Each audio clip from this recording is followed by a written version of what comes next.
Irmãos queridos, eu quero cumprimentar a todos com a graça e a paz do Senhor Jesus. Como já ouvimos do reverendo André, é uma noite de culto festivo ao Senhor. Não apenas porque estamos reunidos para louvá-lo, já seria o bastante para ser festa, mas porque estamos ordenando mais um homem ao sagrado ministério da palavra. E eu recebi a honra e a responsabilidade de lhes trazer uma palavra nesta noite. E eu quero fazê-lo, irmãos, a partir do livro de Atos dos Apóstolos. Queria convidar você a abrir sua Bíblia comigo em Atos, capítulo de número 13.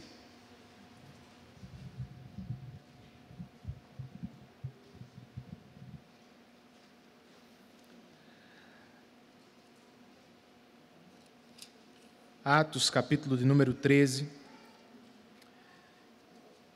Brevemente eu quero considerar a porção que vai do verso 1 ao verso de número 13 também.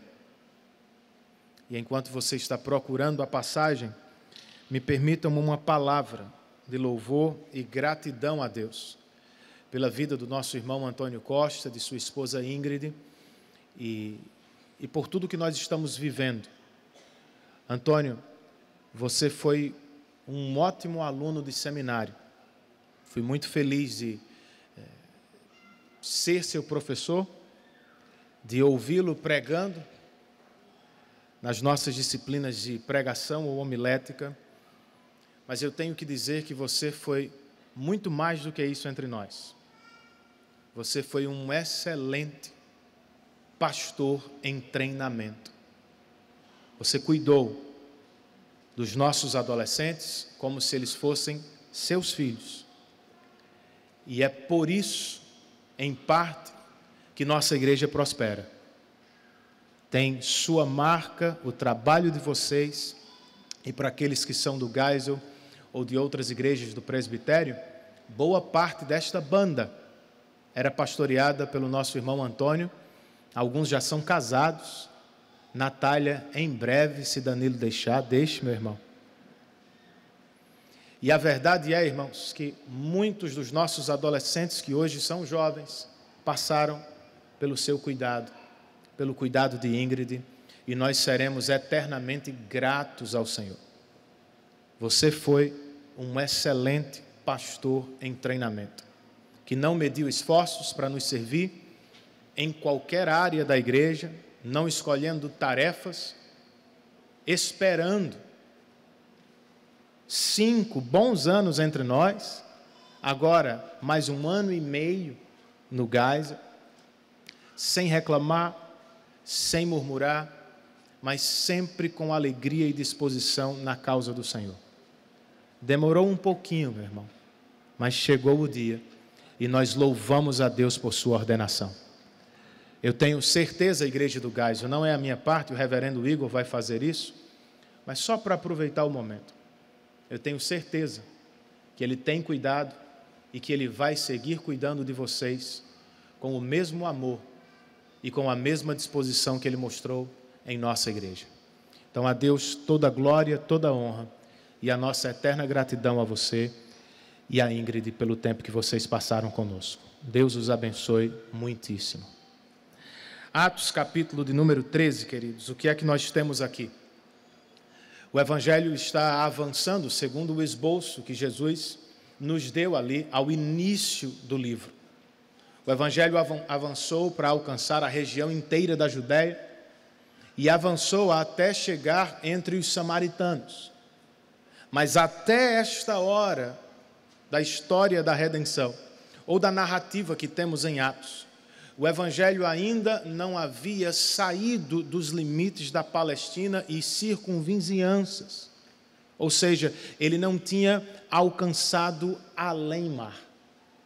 Mas eis que é chegada a hora, por graça e decreto de Deus, é chegada a hora de a igreja levar o Evangelho para além-mar, levar a sua missão para o âmbito internacional. É por isso que alguns estudiosos vão chamar este capítulo estratégico de um dos capítulos mais importantes de toda a Bíblia, pois ele trata da nossa missão, mas ele a coloca em um âmbito mundial, internacional. A igreja tem uma missão que vai para além de suas quatro paredes. Como explicamos, Renan, esta missão internacional? E como uma igreja local, no nosso caso, situada em João Pessoa, pode fazer algo, contribuir para a causa internacional do Evangelho? Bem, eu quero repartir com vocês brevemente, como disse, 3 verdades sobre a missão da igreja que saltam deste texto. A primeira delas, entre os versos 1 e 3. A missão começa na igreja. Verso 1, queridos, deste texto nós temos: na igreja de Antioquia havia profetas e mestres, Barnabé, Simeão, chamado Níger, Lúcio de Cirene, Manaém, que fora criado com Herodes, o tetrarca, e Saulo. De um lado, Lucas está nos dizendo que esta igreja tem uma natureza formadora. Sim, foi a providência de Deus quem posicionou tantos homens em uma mesma igreja. É sempre Deus quem o faz. Mas a igreja tem sua participação. Esta igreja muito provavelmente investia em treinamento, em formação de novos pastores e de novos missionários e mestres. Do outro lado, no mesmo verso, Lucas está nos falando sobre a natureza cosmopolita, internacional da igreja. Havia gente aqui em Antioquia de tudo quanto era lugar, de tudo quanto era cor. 2 eram africanos, um tinha vindo do poder público. E o que é que essa igreja fazia? Verso de número 2. Lucas nos conta que enquanto adoravam o Senhor e jejuavam, disse o Espírito Santo: separem-me Barnabé e Saulo para a obra a que os tenho chamado. Eis um culto para o qual a igreja dava prioridade, por isso chegavam até a jejuar para cultuar. Diziam não a muitas coisas, porque queriam dizer sim ao Senhor, especialmente no dia dele. Eis um culto no qual a palavra de Deus era central, pois o Espírito Santo falava. Não sabemos se ele o fez liderando no interior os próprios missionários, não seria incomum para a era apostólica, ou se algum irmão da igreja foi liderado pelo Espírito para falar o que falou. Nós não temos como precisar, o que sabemos é que o Espírito falou, queridos. Não sobre a piscina do meu quintal, não sobre a proposta de emprego para aquela irmã, não sobre o casamento daquele irmão. O Espírito falou naquela igreja sobre a obra missionária. Separem-me a Barnabé e a Saulo para a obra a que os tenho chamado. O que é que a igreja fez ao ouvir a voz de Deus? Verso 3. Assim, depois de jejuar e orar, impuseram-lhes as mãos e os enviaram. Percebam, os que enviam e os que são enviados estão jejuando e se acham em oração. Ambos andam na dependência de Deus, por isso jejuam e por isso estão orando. E ao impor as mãos sobre aqueles que vão, os que ficam em Antioquia estão dizendo: vocês não irão sozinhos. Nós estamos enviando-os com responsabilidade e compromisso. Queridos, será que as nossas igrejas se parecem com a igreja de Antioquia. Somos igrejas formadoras. Há espaço em nossa agenda para o investimento na próxima geração de líderes e de pastores. Pastores que estão conosco. Nós percebemos aqueles homens a quem o Senhor está levantando. Ao percebê-los, nós abrimos espaço em nossas agendas para investir neles. Há espaço em nossas igrejas para que eles consigam dar seus primeiros passos, mesmo que tropeçando às vezes. Ou será que nas nossas igrejas só tem espaços para nós? Será que somos missionários de fato, como a igreja de Antioquia era, irmãos? Para que investimos em pessoas? Porque as queremos na nossa igreja local e para o nosso crescimento local apenas? Eis uma igreja que treinava e que enviava não qualquer obreiro ao campo. Os seus melhores obreiros iam ao campo. Por vezes eu vejo igrejas que querem os melhores aqui. E aqueles que talvez não sejam os melhores vão ao campo, aqui não. A igreja de Antioquia está enviando ao campo somente Barnabé e Saulo, a quem em breve vai ser chamado de Paulo. Eu me lembro da primeira vez que sentei no conselho desta igreja e consideramos, pela primeira vez, enviar alguém ao campo. Era Tiago Souza, que plantou a igreja de Joinville. E um dos presbíteros que estava na reunião disse: pastor, mas logo Tiago, por que nós não ficamos com ele? Ele está fazendo um trabalho tão bom entre nós. O senhor tem essa ideia de mandar o povo para longe e a igreja não vai crescer, não? Eu disse: meu irmão, a igreja do Senhor já é grande. Ela está espalhada mundo afora.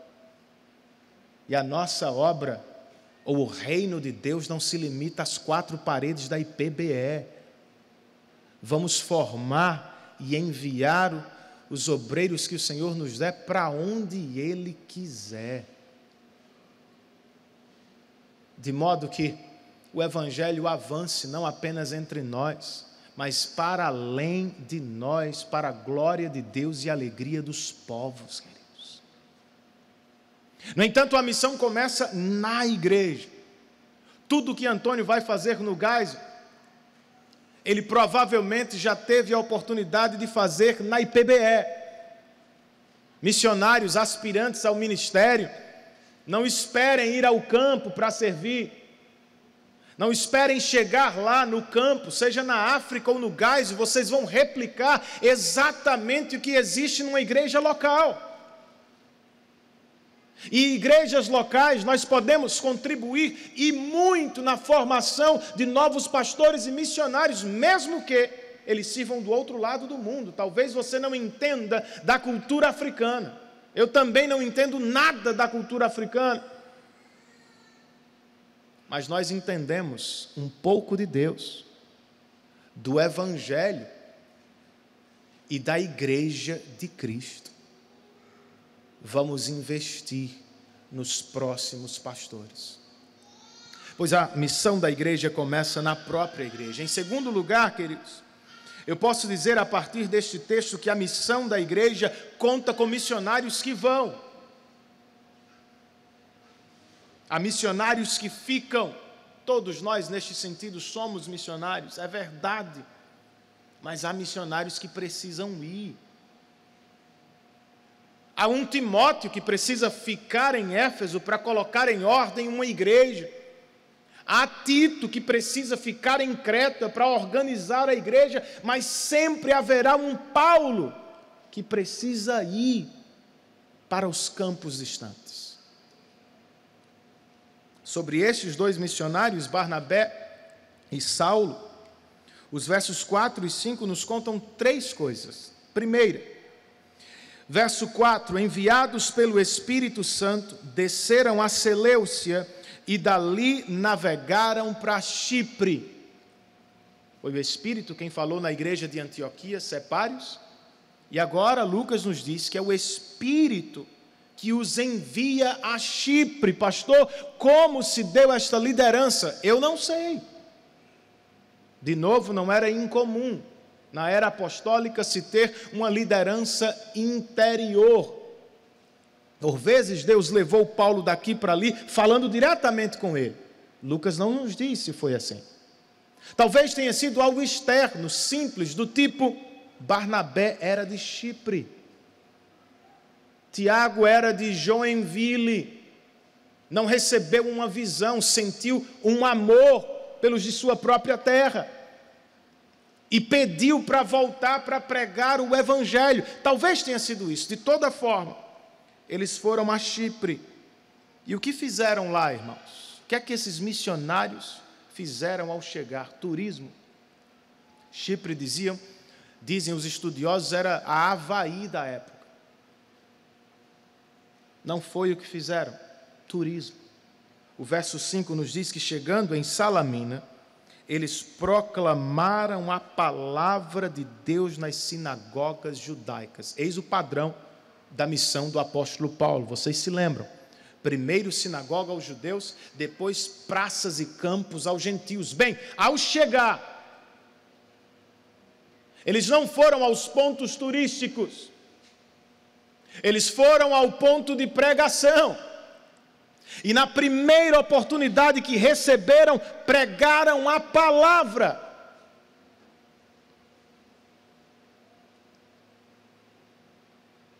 E ao final do verso 5, há um detalhe importante. Lucas nos diz que João estava com eles como auxiliar. Não sabemos muito do auxílio que ele prestava. Lucas não é específico, é mais genérico. Mas nós podemos repetir o que disse alguém. Este João Marcos é provavelmente o primeiro residente em plantação de igreja na história.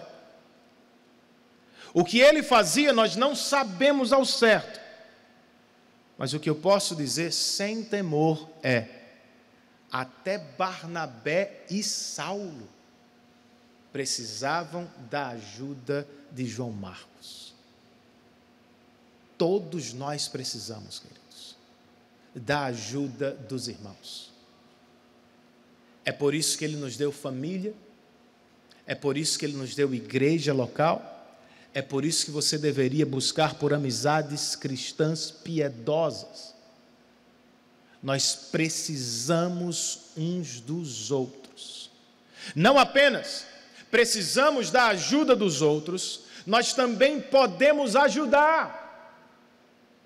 Todos nós recebemos dons e talentos do Senhor, Ele os distribuiu como desejou, de modo que cada um aqui tem algo para contribuir no avanço do Evangelho nesta igreja, e a partir dela, o que é que você tem, meu irmão? Tem mais experiência na caminhada cristã? Por que você não ajuda aquele que acabou de chegar entre nós? Tem mais recurso do que a maioria de nós, por que você não reparte com a obra missionária? Está em uma época mais tranquila da vida, quem sabe entrou na aposentadoria, por que você não vai visitar o campo? Em vez de ficar apenas andando na praia, catando e contando conchinhas.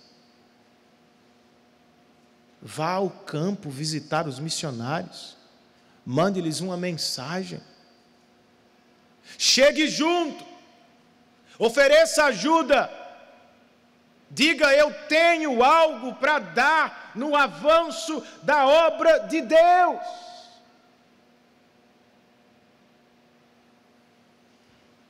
Mas qual é a obra mesmo, Antônio? Por que foi que Deus levou você e Ingrid para o Geisel? O que é que Barnabé e Saulo estão fazendo em Chipre, irmãos? Eles estão pregando a palavra. Deus não leva seus servos a Chipre ou ao Havaí para passear apenas.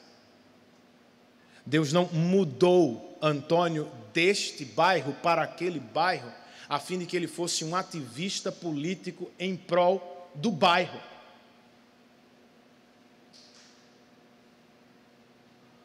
A missão que nos cabe, que lhe cabe, é pregar o Evangelho de Cristo Jesus. E percebam, os contextos podem ser diferentes. Paulo está aqui entrando numa ilha, em breve falará com um político, mais tarde estará pregando a uma multidão no campo. Os contextos são diferentes, mas ele não muda. Ele prega o Evangelho de Cristo.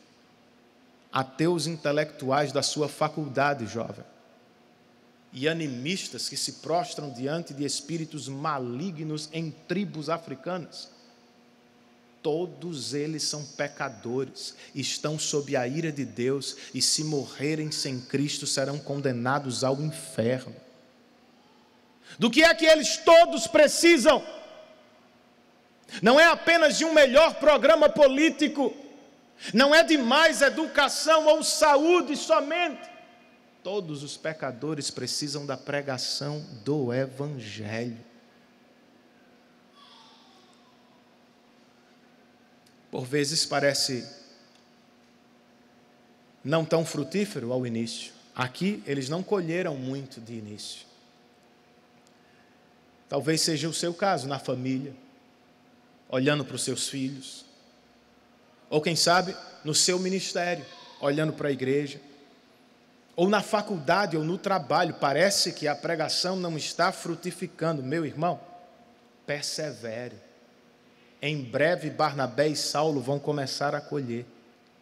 Deus é sábio. Ele não nos mandaria para um lugar se não tivesse lá eleitos para salvar. Sigamos pregando o Evangelho. A missão começa na igreja, ela conta com missionários que vão, e para terminar, gente, eu posso dizer ainda, à luz deste texto, que a missão é uma batalha espiritual. Se você não quer sofrer, faça como tantos, e às vezes eu louvo a Deus, viu? O camarada é chamado para ser diácono, presbítero. Não, eu não quero porque eu não quero me envolver com problema. É isso mesmo, irmão. Fique em casa assistindo futebol. Mas lidar com a igreja, lidar com a obra de Deus é se envolver como uma batalha. E é o que se dá aqui, ó. Imediatamente, eles mal pisaram em Chipre, verso 6. Viajaram por toda a ilha até que chegaram a Pafos, era uma espécie de capital da ilha. Ali encontraram um judeu, chamado Bar Jesus, filho da salvação, mas de filho da salvação ele não tem nada. Ele praticava naquela ilha magia, e era um falso profeta. Era assessor do procônsul Sérgio Paulo. E o procônsul, sendo um homem culto, mandou chamar Barnabé e Saulo, porque queria ouvir a palavra de Deus. Mas Elimas, verso 8, o mágico, esse é o significado do seu nome, opôs-se a eles e tentava desviar da fé o procônsul. Eis a batalha, irmãos.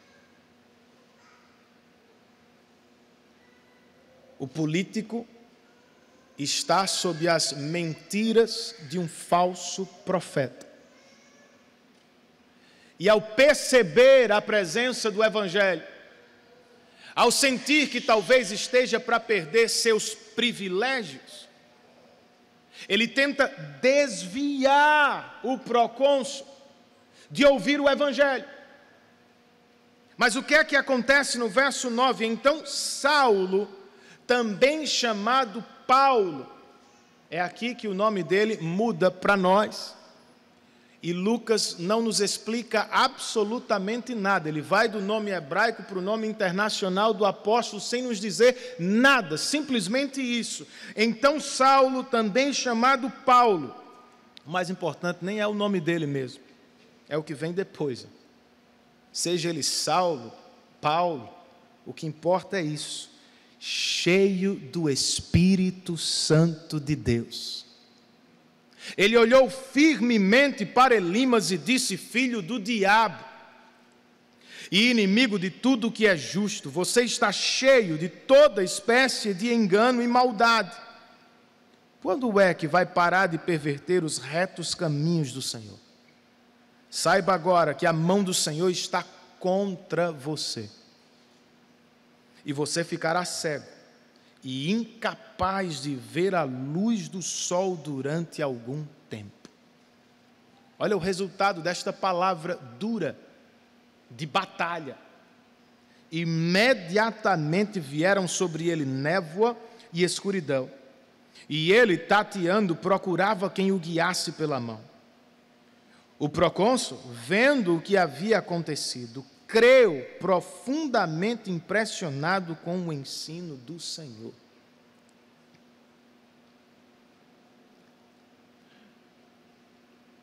Para um, a fala de Paulo trouxe condenação, juízo.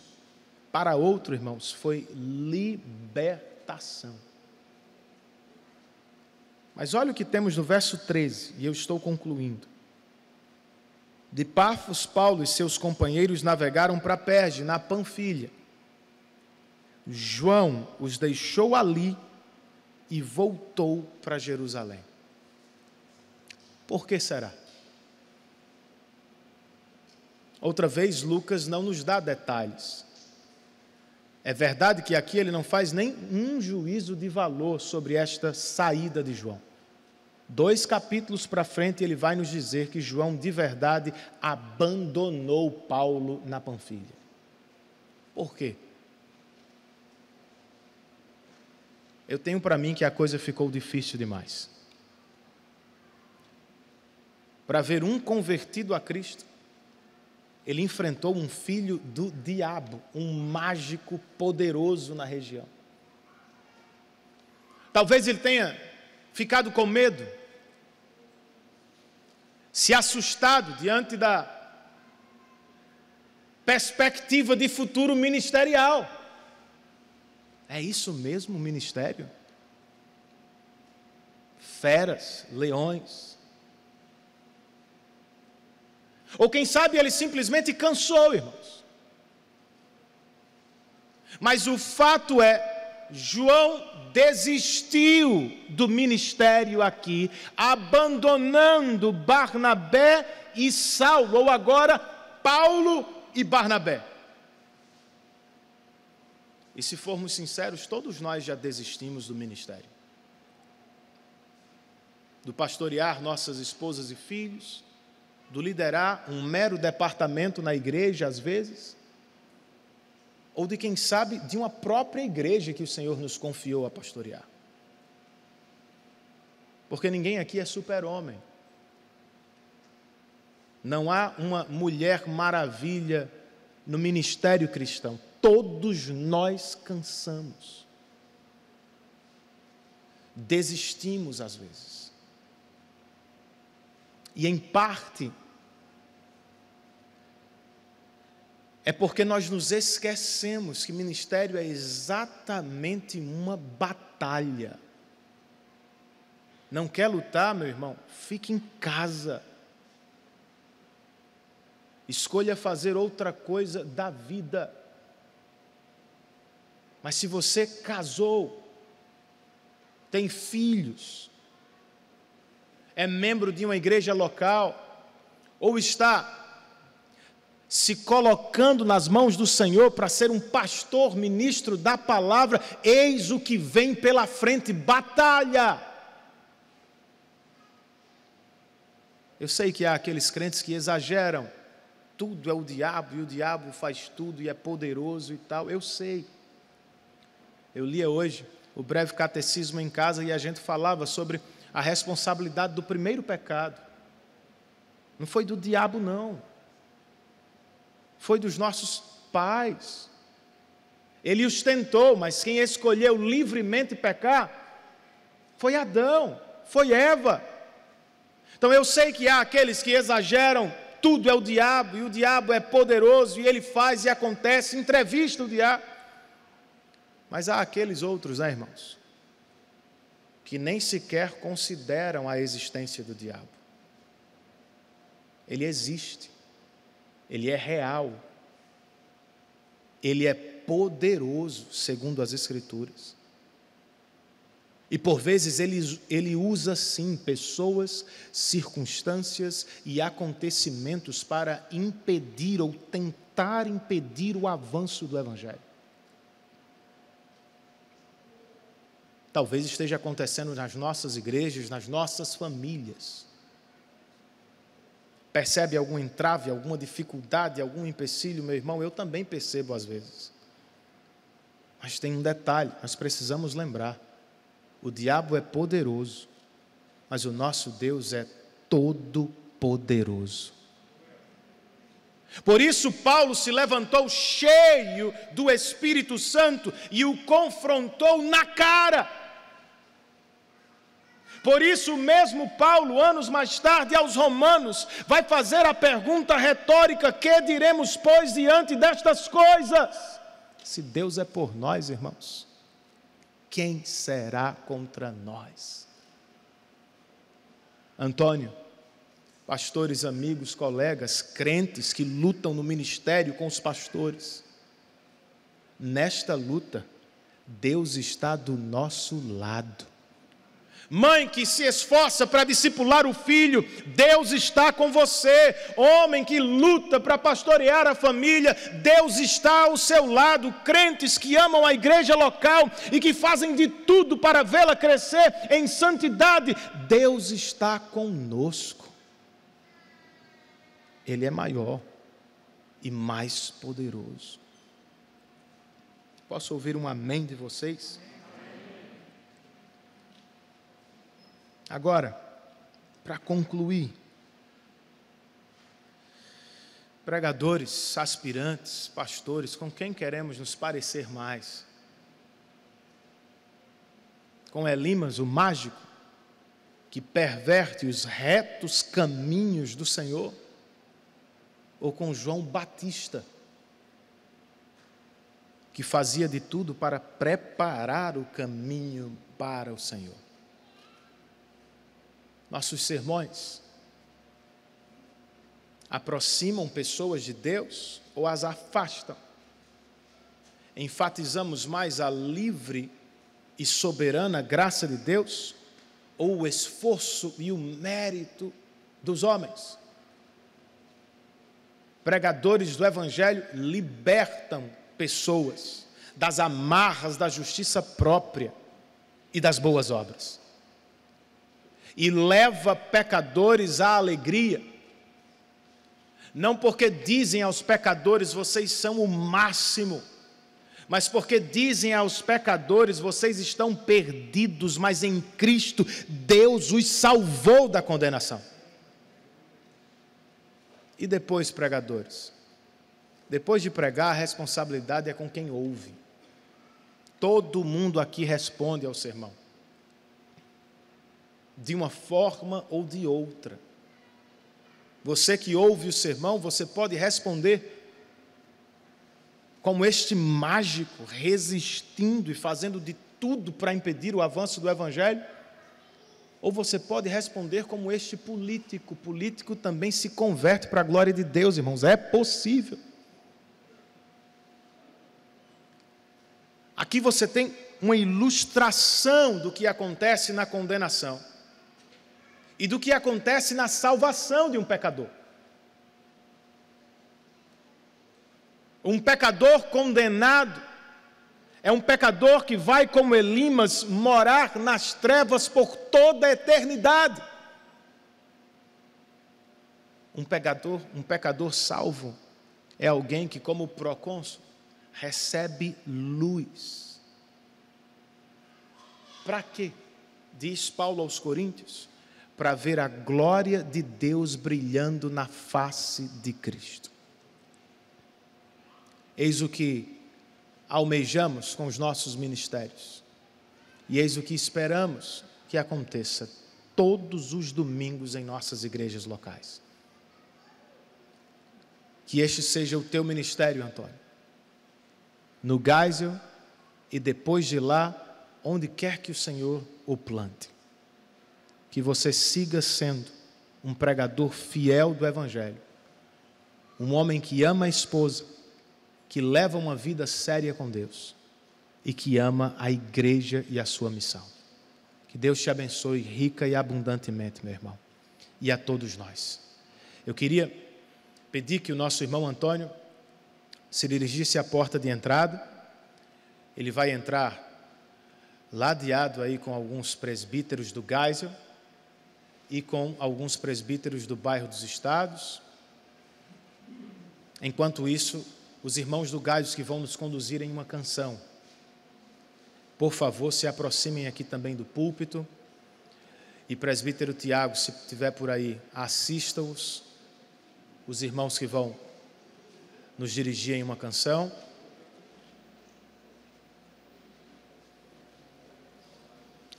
Por agora, irmãos, 2 presbíteros do Geisel e 2 presbíteros do bairro dos Estados. E logo depois, a gente chama todos os outros para fazer a oração. Os irmãos vão nos conduzir em uma canção. Depois da canção, Antônio, segura aí. Se aveste não. Já deu certo, irmão. Calma. A diferença foi nítida, não foi não, do exame teológico dele. Em janeiro ele entrou, pastor Igor falou com ele, opa pastor, sim senhor, tal, o homem estava nervoso. Dessa vez eu acho que Ingrid deu alguma coisa para ele. Ele estava numa tranquilidade. Segura aí mais um pouquinho. Nós vamos cantar ou ouvir uma canção que será ministrada pelos irmãos já pastoreados por Antônio no Geisel. E em seguida o reverendo Rodrigo vai assumir aqui o púlpito para proceder com as perguntas constitucionais, já com Antônio aqui, tá bom? Enquanto os irmãos cantam, vocês podem se aproximar e Antônio fica aqui em pé e olhando para todo mundo, Antônio.